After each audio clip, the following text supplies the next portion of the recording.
Good evening, homies. It's Steve Jackson, broadcasting live from the Vape Dungeon. Some of you seeing this on YouTube aren't going to understand that intro. It has to do with a Facebook group called A Call to Ohms. If you're a serious vapor, if you want a butt-hurt-free zone, a place where everybody gets together, supports each other, has a good time, check it out. It is a closed group. Somebody will verify you and jump you in.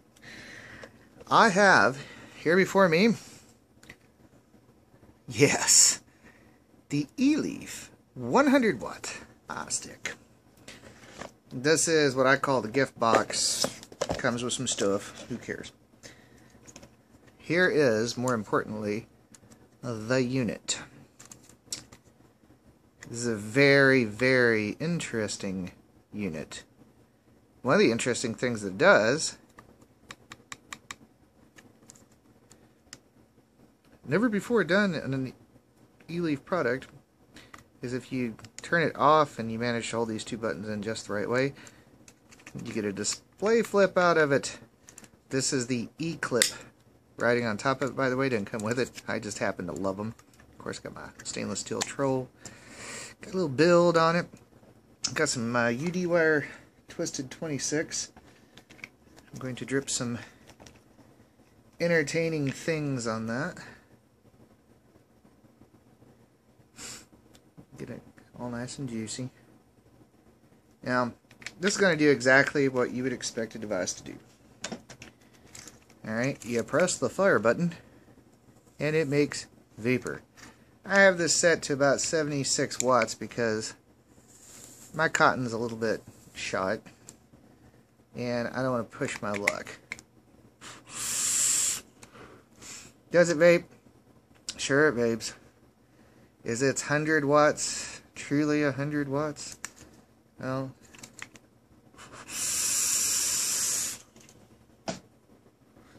it certainly is. But so what? Right now this thing is at a 0.18. This goes down to a 0.15 up to a 0.2. Now, here's the shocking thing. A magnetic battery door holding two parallel batteries. USB charging port. I see something kind of cool. Let's pop one of these bad boys out of here. Oh my god. It's still hitting at 100 watts. Oh my god. Here's something that's very interesting about this mod. Believe it or not, I consider, well, you can believe this, I consider Sigelei pretty much the measure of all things in vaping these days. But this, believe it or not, has more complicated electronics in it than a Sigelei does. The Sigelei works primarily through something called a buck circuit. Its batteries are in series. Notice, one up, one down. And it does voltage regulation on that to achieve whatever wattage, and it maxes out at 7.5 volts. This has both a buck circuit for cutting down the voltage and a boost circuit for bringing it up, and it will go all the way to 10 volts. At 100 watts on a 0.19, you know, look at it, 4.3 volts. That's no big deal, right? Make some vapor on a nice low build.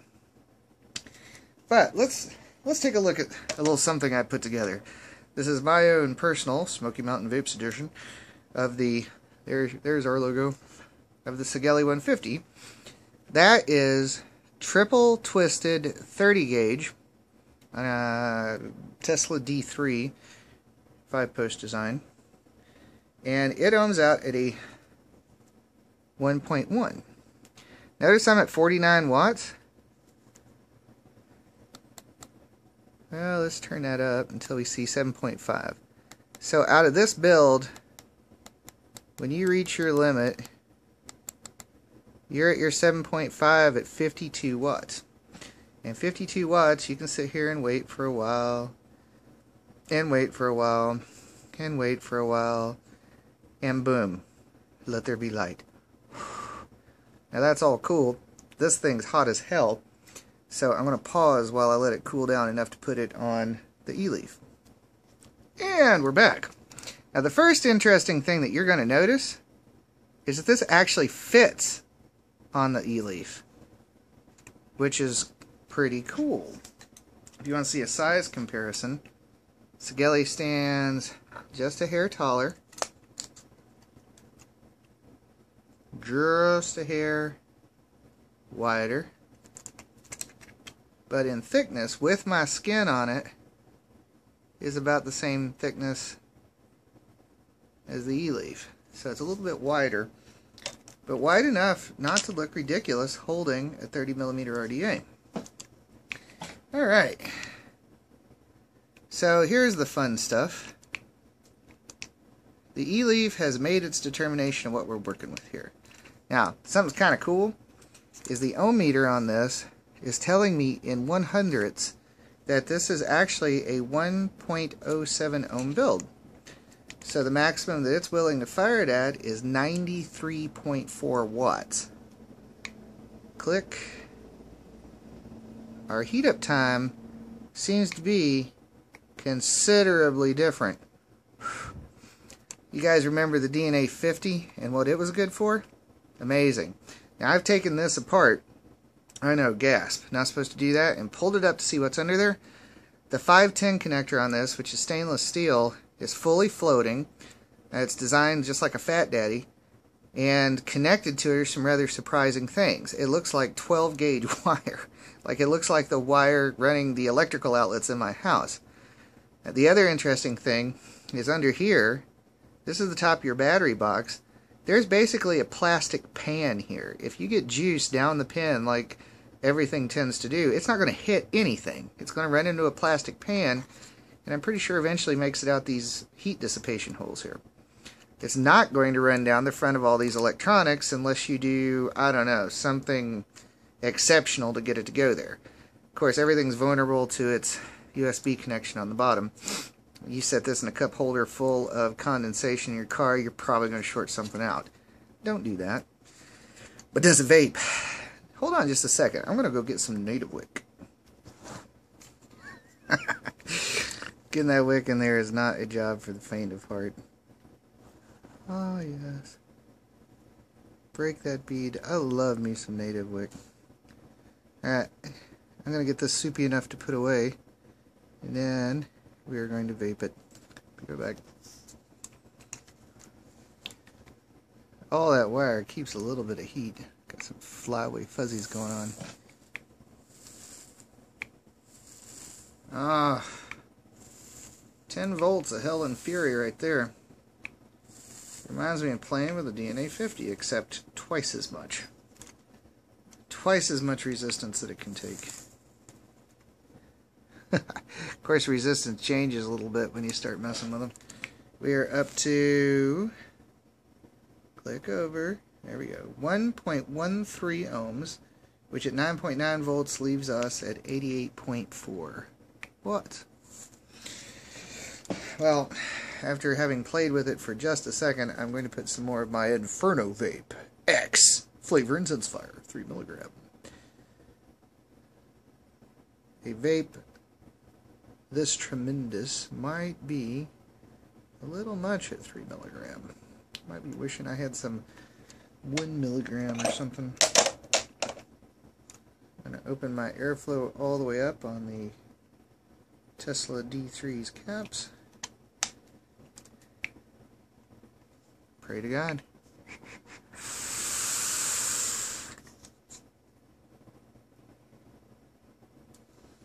Wow.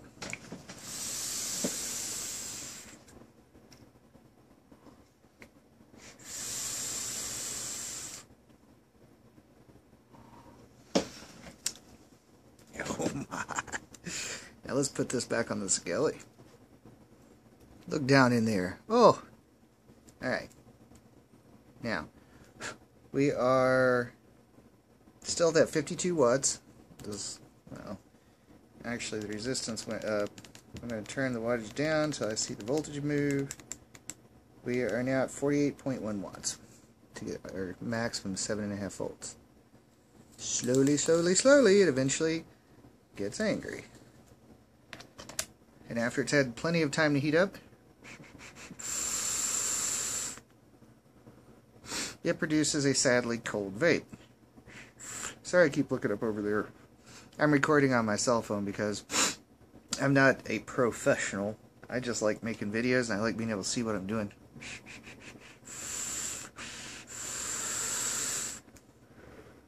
Nope.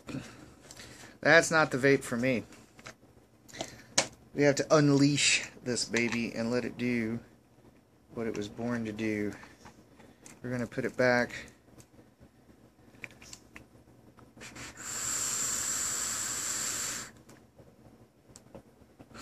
Oh, it's warm and delicious.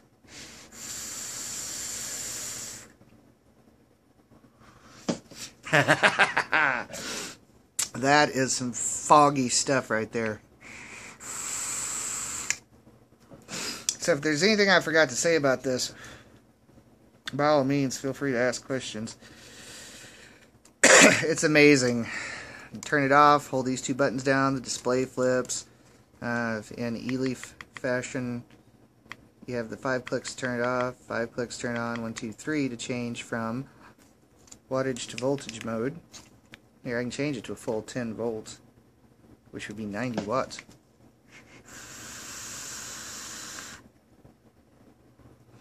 How fun is that? Got that bottom connector, got this really awesome, strong magnetic battery door. This is that thing, bow, pop into place. It has the 510 over plastic pan, which is the top of the battery connector inside. Electronics protected way the hell over here away from it. Still has the eLeaf shuffle going on, that rattle. The button is not perfectly solid, and I'm sure that this button is pressing on the circuit board. But in my opinion, they've upgraded their diaphragm buttons with this thing. These do not feel like the same diaphragm buttons that's in every other eLeaf product. Long story short, the brick and mortar price on this thing probably going to be 80 bucks, and it's amazing. It's got twice the circuits. It's got that boost circuit with the buck circuit. It's going to have the battery life that goes with parallel and the ability to charge it, the ability to run it off of one battery, the ability for me to tear this thing apart, steal its electronics, and put it in a dual 26650 battery. Fun stuff. But I hope you guys like my little demonstration. I will catch up with you next time.